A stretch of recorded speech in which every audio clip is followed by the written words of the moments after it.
os nossos corações para esse momento. Espírito Santo, em nome de Jesus. Amém. Amém.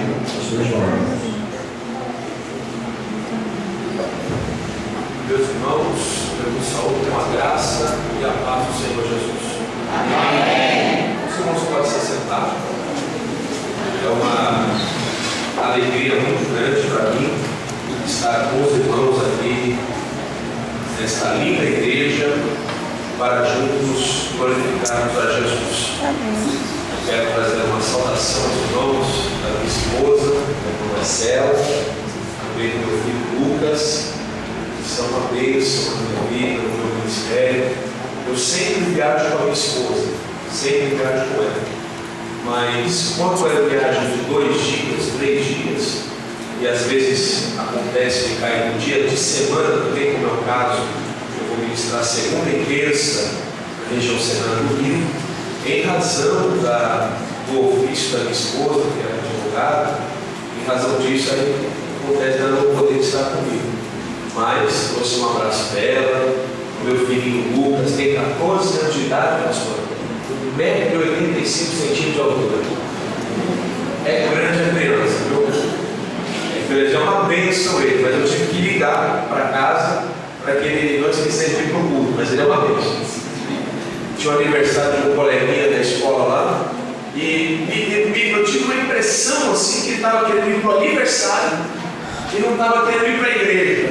Mas foi impressão assim. Então, para garantir que estaria tudo bem, eu liguei e dei um incentivo para ele. Meu filho, vai para a igreja, porque senão você vai estar de castigo uns 2, 3 meses. Ele acatou o incentivo e foi adorar a Deus lá. É uma alegria estar com os irmãos. Eu quero louvar a Deus pela vida do pastor Sérgio. Quero agradecer a Deus pela obra a qual o Senhor colocou em suas mãos, também de sua digna esposa, a pastora Ângela. Que Deus abençoe a senhora, pela simpatia, os demais pastores, meu amigo, o evangelista Carlos. Disse que ele está querendo mudar para São Paulo agora, irmãos. Foi pegar lá e não sei, a gente vai ter arrastar ele para lá. Brincando, foi fazer a obra de Deus lá, foi uma bênção. Deus abençoe a sua esposa, a nossa irmã Letícia, e a mão de Deus continue abençoando a cada um dos irmãos. Meus irmãos, eu tenho uma palavra de Deus para o seu coração nessa noite. Aleluia. Você recebe? Então abra sua Bíblia comigo no primeiro livro do profeta Samuel, capítulo 1. Isso aí é chuva? Alguém trouxe o guarda-chuva? Então eu só vou parar de pregar na hora que a chuva terminar.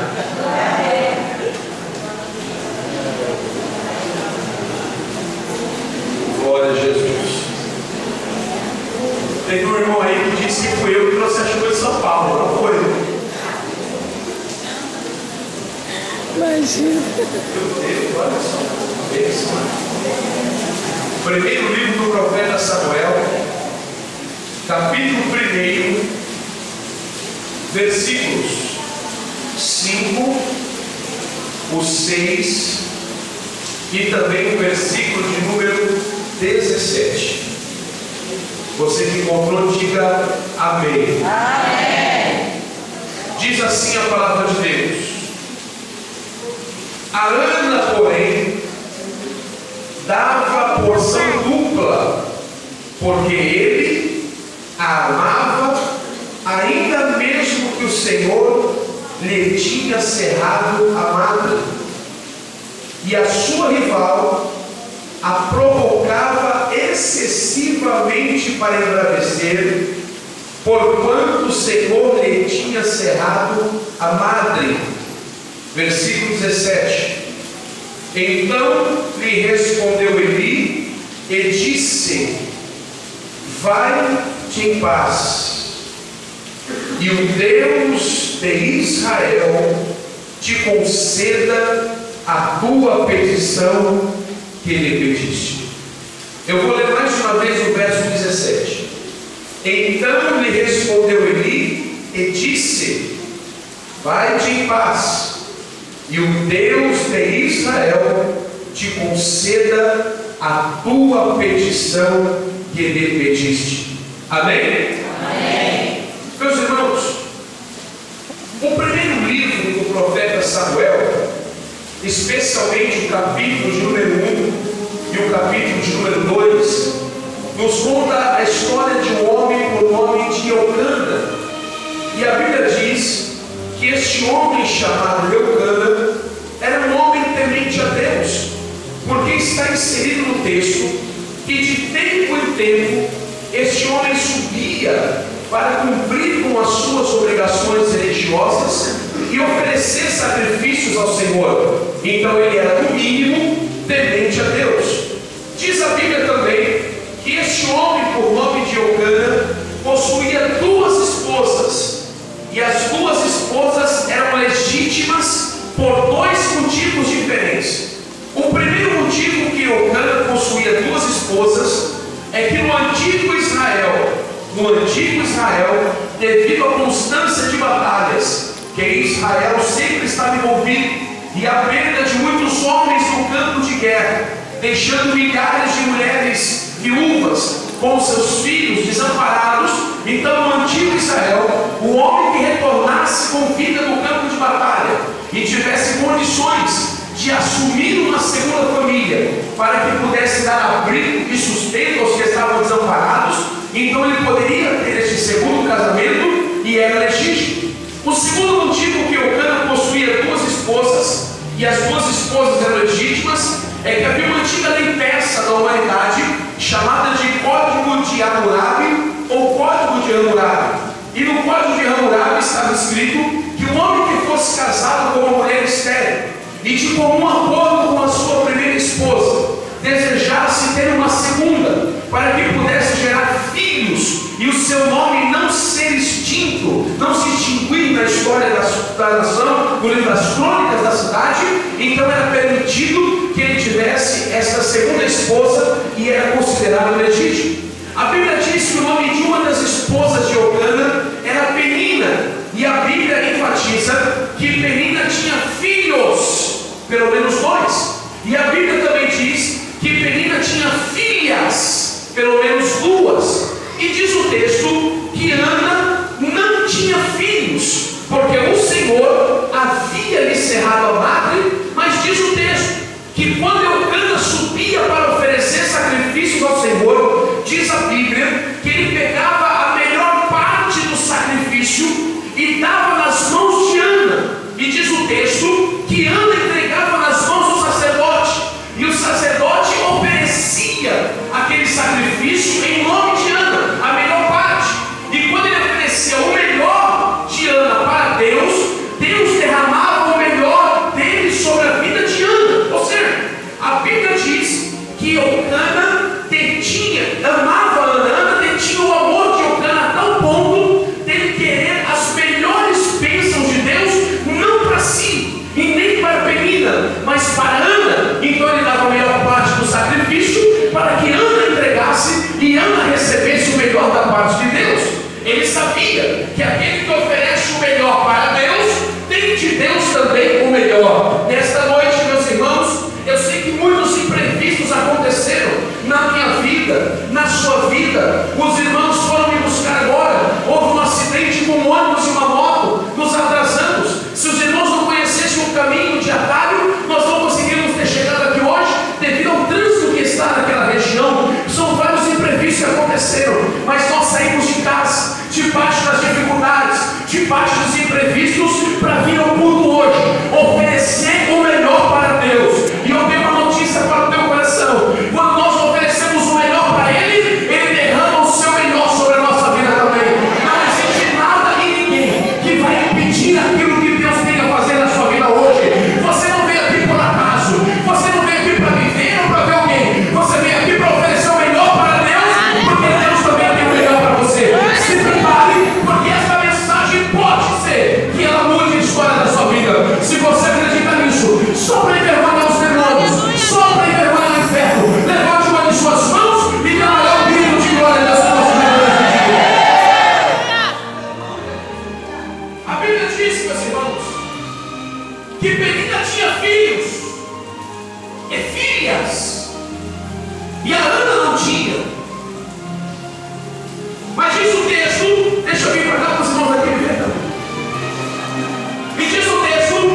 Penina tinha, mas não era a esposa que detinha o amor de Elcana. Ana não tinha os filhos, mas era a esposa que detinha o amor. Sabe o que eu aprendo com isso? Na vida, o mais importante não é ter, o mais importante é ser. Aleluia. Nós estamos vivendo uma lei aí fora, conhecida como lei do impressionismo. Na lei do impressionismo, as pessoas nos avaliam pela casa que nós moramos, pelo carro que nós possuímos, pela roupa que vestimos, É mesmo. pelos números que nós temos na conta no banco, pelo cartão de crédito. O mundo avalia o ser humano assim, pela aparência. Eles valorizam aqueles que têm. Mas no culto como este, numa reunião espiritual como esta, ainda que o nosso Deus nos dê de tudo e possa fazer todas as coisas, o mais importante para Deus aqui hoje não é o ter, é o ser que está aqui dentro. Porque tem pessoas aqui que gostariam de ter uma coisa ou outra e não tem. Mas não se entristeça por isso, porque você pode até não ter uma coisa ou outra, mas você é filho amado no coração de Deus. Aleluia. E ninguém pode tirar isso de você. Penina tinha, mas não era. Ana não tinha, mas Ana era. E o sonho pessoal de Ana era ser mãe. O sonho pessoal de Ana era gerar um filho. Mas pastor, Ana queria ter uma menina, 2, 3 meninas? Não. Ana queria ser mãe de um filho homem, de um varão, de um rapaz.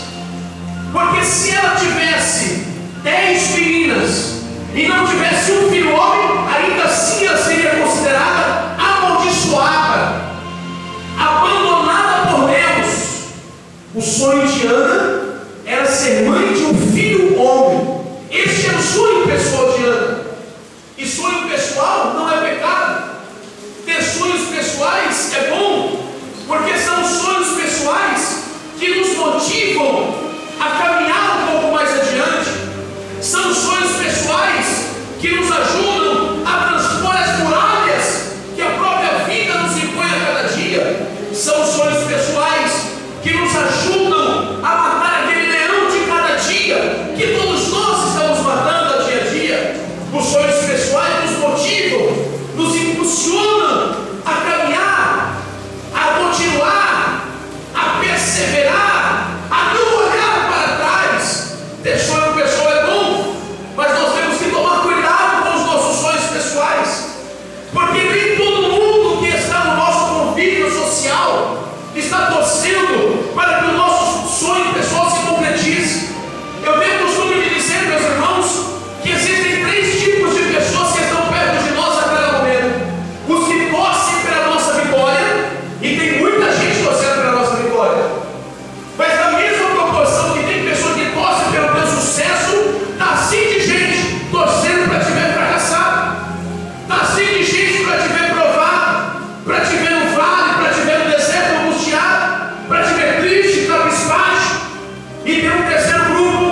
espiritual. Escute bem. No Evangelho de Jesus Cristo, segundo escreveu João no capítulo 18, no versículo 10, diz a Bíblia que uma grande comitiva foi prender Jesus no Getsêmani. Na comitiva estavam os guardas da guarda pretoriana, estava o sumo sacerdote Caifás, e havia um homem que não era soldado, que a Bíblia diz que ele era servo do sumo sacerdote, que o nome dele era Malco, e ele estava acompanhando aquela comitiva. Diz o historiador Flávio José e também o historiador John Fox que o sonho pessoal de Malco era se tornar sacerdote. Por quê? Porque Malco havia sido entregue ainda criança no templo como um nazireu. O nazireu era aquele que não podia cortar o cabelo, não podia comer ou beber nada que proviesse da uva, não podia tocar em pessoas ou em animais mortos.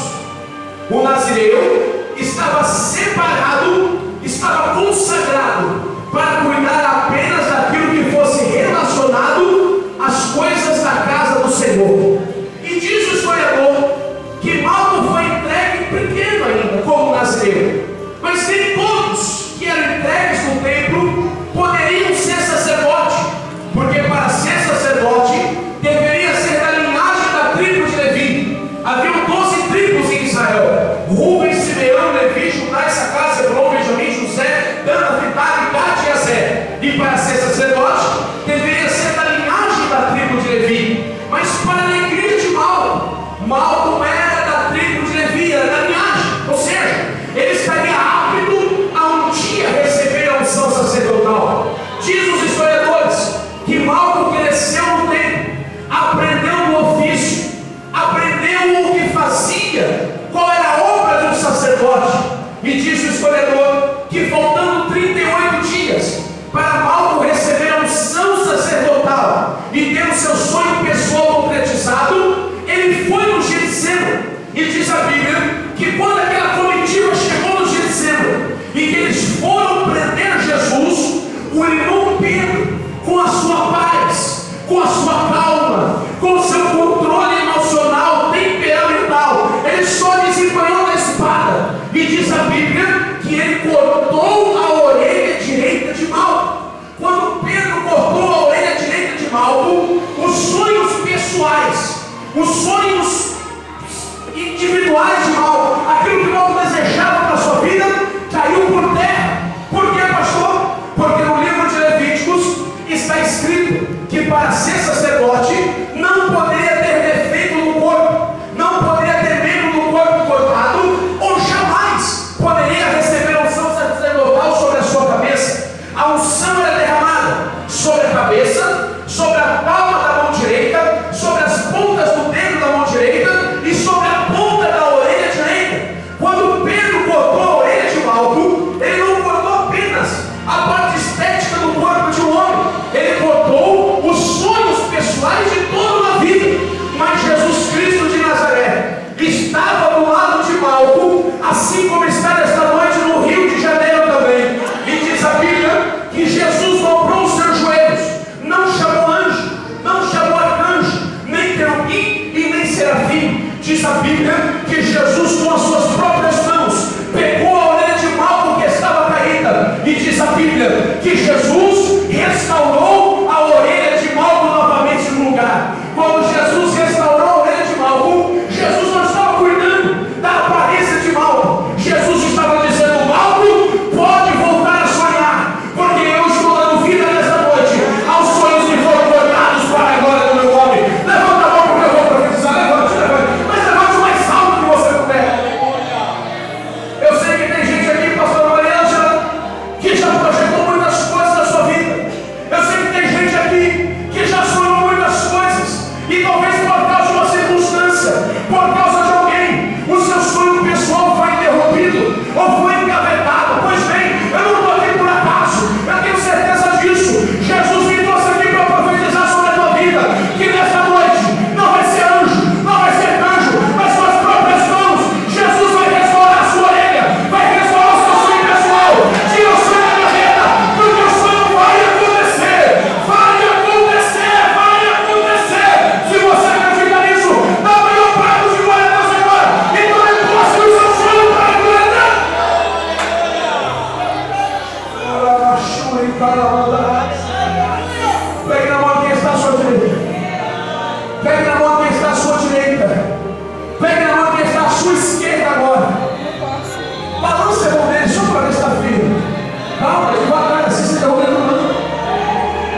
sonhando.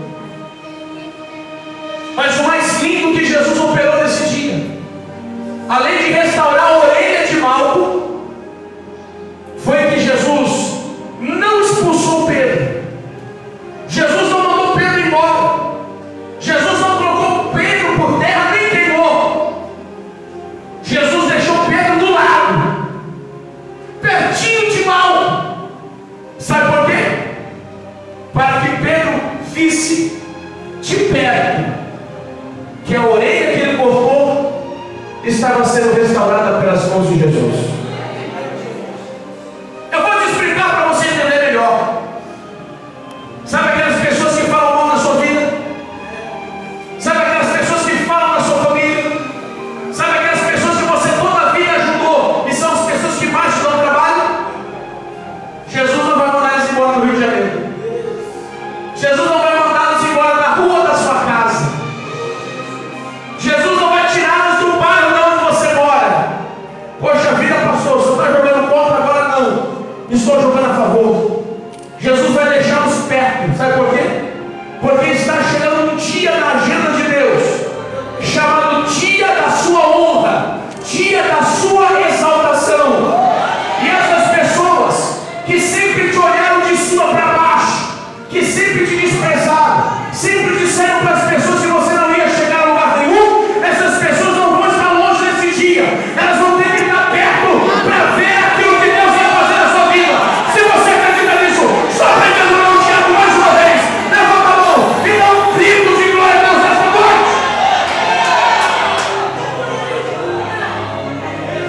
Agora, melhor do que viver os sonhos pessoais, melhor do que viver os meus sonhos pessoais, é viver os sonhos de Deus para a minha vida. Melhor do que os seus sonhos são os sonhos que Deus sonhou para você. Por exemplo, eu fiz faculdade de Direito e fui prestar o exame para a ordem. 2 vezes eu passei. Meu sonho era ser advogado. Ainda é. Mas aí, Jesus falou assim: eu quero que você pregue a minha palavra. Senhor, eu prego, mas eu quero ser um advogado que prega. Se eu fosse, você vai ser advogado, quando eu achar que você vai ser advogado. Agora você vai ter a faculdade de Direito, vai ver que você tentou 2 vezes e não conseguiu, e vai pregar a minha palavra e fazer a minha vontade. A minha esposa nunca quis ser. Foi pro exame sem estudar e passou. Vai entender, né? Vai entender. Nunca quis ser. E ela foi pro exame sem estudar e passou. E ela todo dia olha para mim e diz assim: eu tenho, você não tem. E eu digo para ela: eu prego, você não prega. Os sonhos pessoais são bons. Eles nos motivam, nos ajudam, nos auxiliam. Mas nós temos que entender que nós estamos debaixo de uma vontade soberana. E essa vontade não é estabelecida pelo homem. Acima dos meus projetos pessoais, acima das minhas projeções pessoais, está o projeto de Deus sobre a minha vida. Pastor, não entendi. Tem gente aqui, pastora Mariana, que diz assim: mas eu tento e não consigo. Eu queria tanto isso, queria tanto aquilo, mas não consigo. Se nesta noite você entender que existe uma vontade soberana acima dos seus desejos pessoais, e você se render a esta vontade soberana, a esse projeto soberano de Deus sobre a tua vida, pode ser que um dia Deus te leve a realizar os seus desejos pessoais. Mas a soberania de Deus, ela tem e sempre terá primazia sobre a nossa vida. Deus sempre será o grande condutor, o grande sustentador da nossa vida e tudo que acontece nela. Ana tinha um sonho, mas ela teve que ver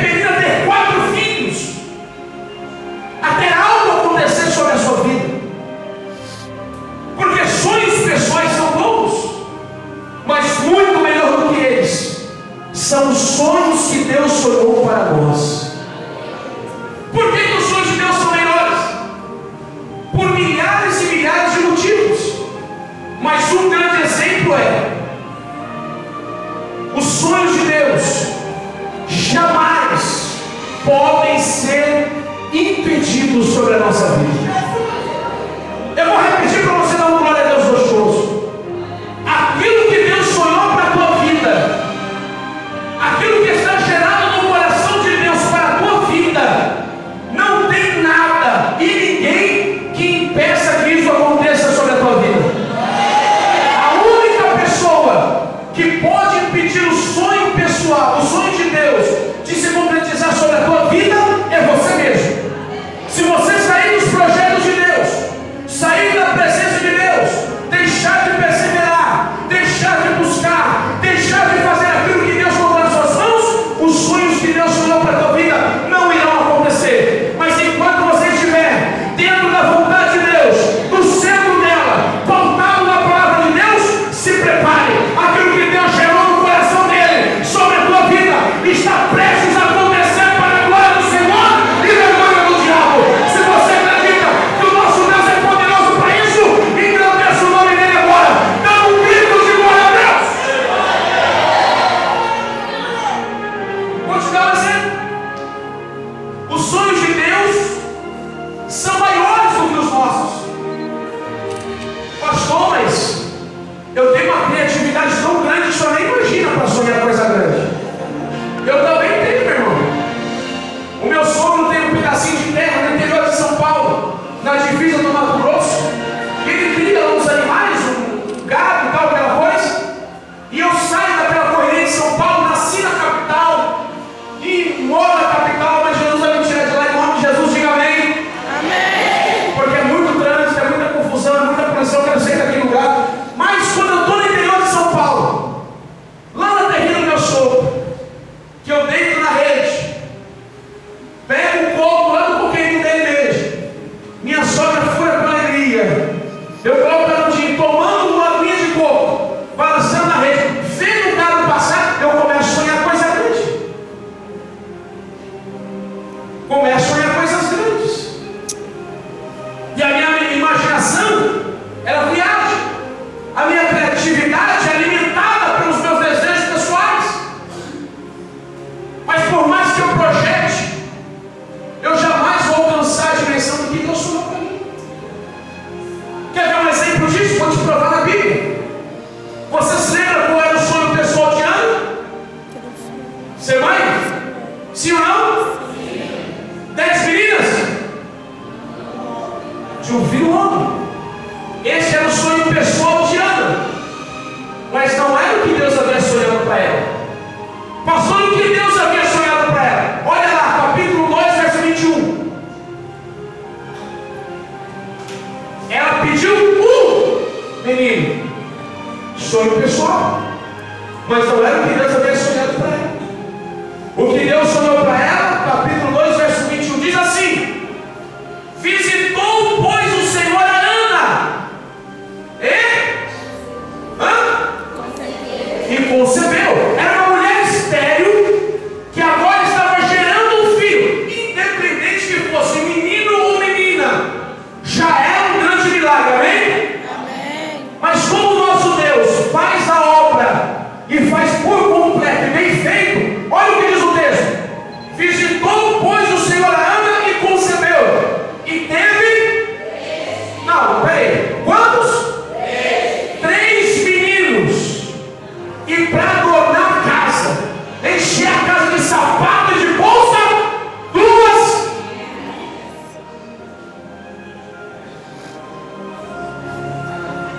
Mas o sonho dela era o quê? E Deus deu quantos meninos? E mais? Então o sonho de Deus para Ana era 5 vezes maior do que ela estava pedindo ao Senhor. Aleluia. Levanta a mão porque eu vou profetizar, levante.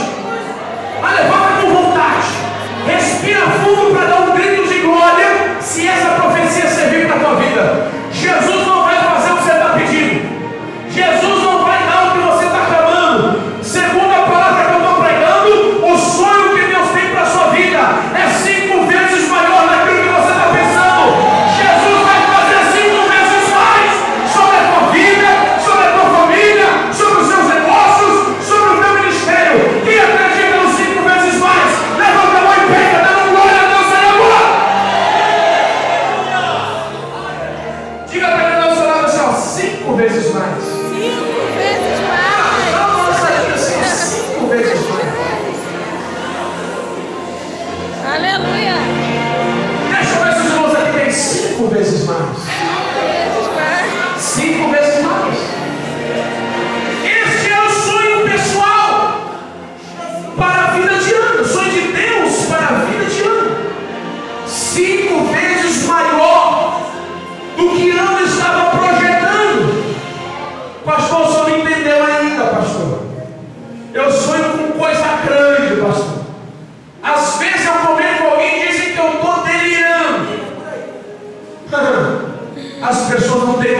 do tamanho do Deus que você serve.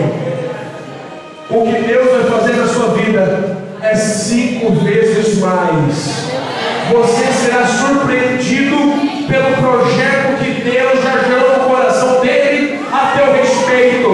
As pessoas estão te olhando e estão te analisando. Ah, ele só vai chegar até ali, ela só vai chegar até lá. Ah, o ministério Videira só vai chegar em tal lugar, dali não vai passar. Meu irmão, você não tem noção do que Deus já sonhou a teu respeito. Você vai chegar 5 vezes mais do que as pessoas acreditam que você vai chegar. Os sonhos de Deus são melhores. Por quê? Milhares de motivos. Mas quer ver um exemplo? Quando Deus sonha algo para nós, o que Deus sonha, o que Deus nos entrega, vira história. Não, escute bem. Aquilo que Deus vai colocar nas tuas mãos vai virar história. Não é história como? É história, fato inesquecível, marcante. Quer ver um exemplo disso? Penina teve 4 filhos, 2 meninos e 2 meninas. Diga o nome de um dos filhos da Penina para mim, por favor, o nome de um só. Ela teve 4, diga o nome de um dos filhos de Penina. Qual? Estou ouvindo. Ó. Essa foi. Eu vou olhar. Achou não? Falei no CD, no DVD de mensagem. O nome de um dos filhos de Penina, quem? Não? Não existe. Sem validade agora. O nome de um dos filhos de Ana. Quem? E eu parei para pensar. Por que na Bíblia não tem o nome de nenhum dos filhos de Penina, mas tem o nome de Samuel? E o Espírito Santo de Deus ministrou no meu coração o que eu vou ministrar sobre a tua vida agora. E o Senhor me disse: meu filho, a descendência daqueles que afrontam quem lhe serve jamais será lembrada, mas a descendência daqueles que estão na minha presença jamais serão esquecidos. O que Deus vai colocar na sua mão vai virar história. Todas as vezes que alguém passar vai dizer: foi Deus quem fez isso, foi Deus quem deu, foi Deus que entregou, foi Deus que fez o milagre. Eu quero profetizar sobre a tua vida nesta noite, que a sua família, a sua descendência não está destinada ao crime organizado. Os seus descendentes não servirão os demônios. Os seus descendentes não serão escravos de bebidas ou de qualquer coisas químicas. Os seus descendentes serão Samuéis, homens de Deus levantados pelo Senhor para fazer a vontade de Deus. A tua casa é de Deus, a tua casa é de Deus, a tua família é de Deus, Samuel. Mas pastor, infelizmente, pastor, meu filho mais querido não está aqui agora. Eu vim aqui profetizar sobre a tua vida, que onde quer que ele esteja agora, neste momento, faltando 5 minutos para as 9, o Espírito Santo vai encontrar ele agora. As más companhias vão sentir nojo de estar perto daqueles que são sua descendência, dizendo: eu também quero ser o Samuel de Deus. Pegue na mão de quem está à sua direita, pegue na mão de quem está à sua esquerda. Eu estou sentindo graça de Deus para profetizar algo sobre a tua vida. Aleluia!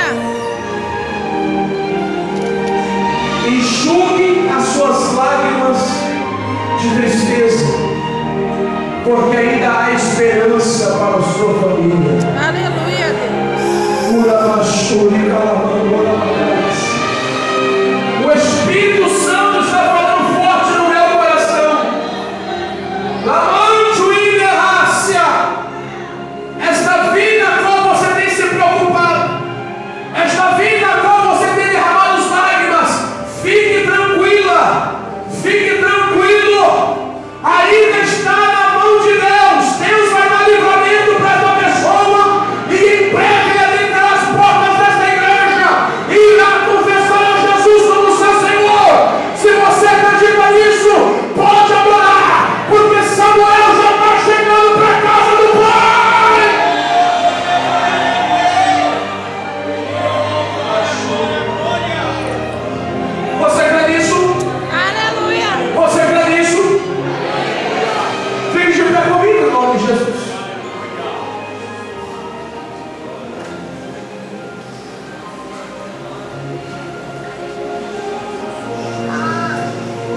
Pastor, eu tenho um sonho. Pastor, eu tenho um projeto. Eu sinto que Deus tem coisa grande, pastor. Irmãos, teve uma vez que eu estava num vale assim.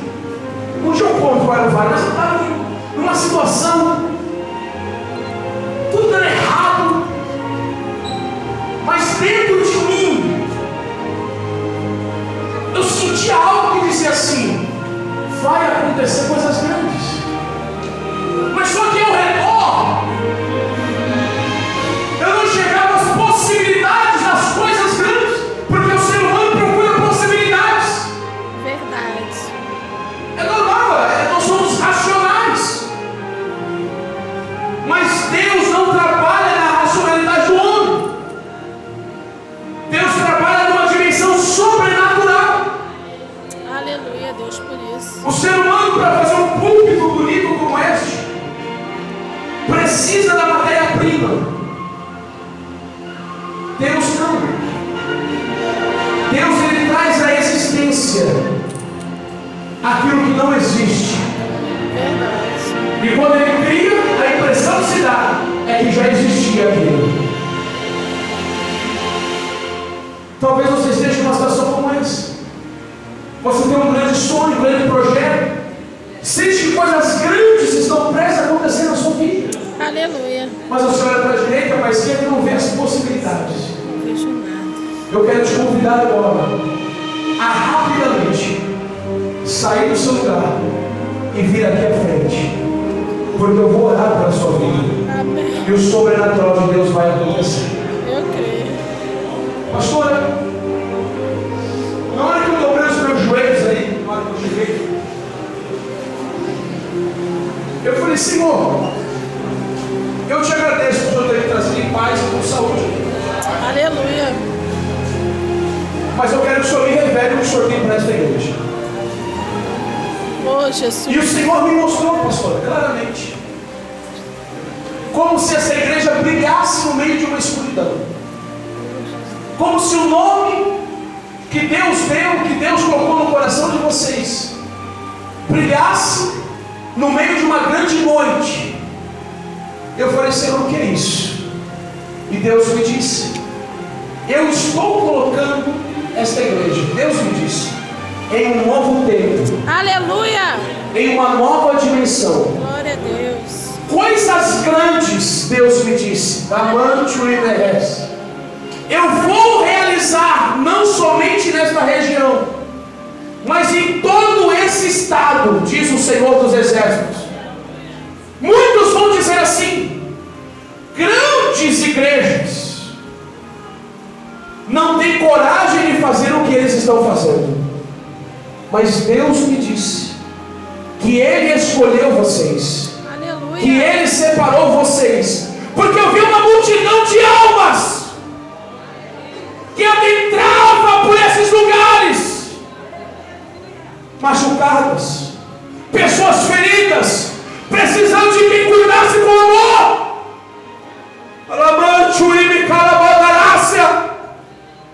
E Deus me disse: eu escolhi pessoas para dirigir esse ministério, que abriram mão de muitas coisas só por amor das pessoas. Verdade. E Deus me disse: diga para eles, meu filho, que eu irei honrá-los na terra.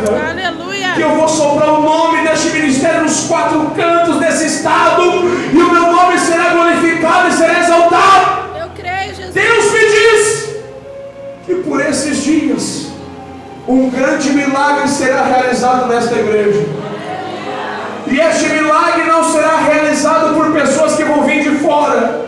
Este milagre, pastor, estende as suas mãos, será realizado através da sua vida, porque a senhora é um instrumento de cura. A senhora é um instrumento de cura para as pessoas que estão machucadas por dentro, feridas da alma. E Deus me disse que para provar isso, Ele vai curar uma pessoa de algo que está desenganado pelos médicos. E esta igreja será conhecida nesta região, não simplesmente como uma igreja qualquer, mas como casa, centro dos milagres de Deus sobre a face da terra. Quem acredita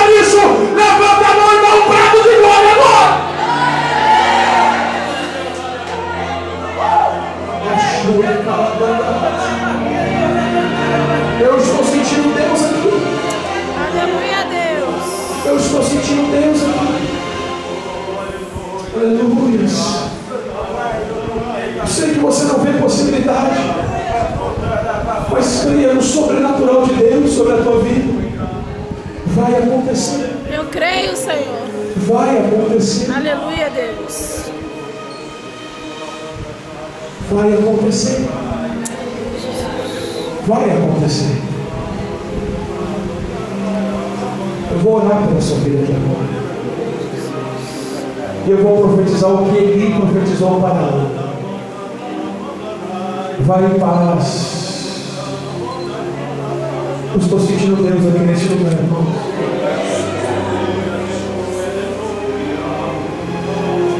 Eu estou sentindo Deus aqui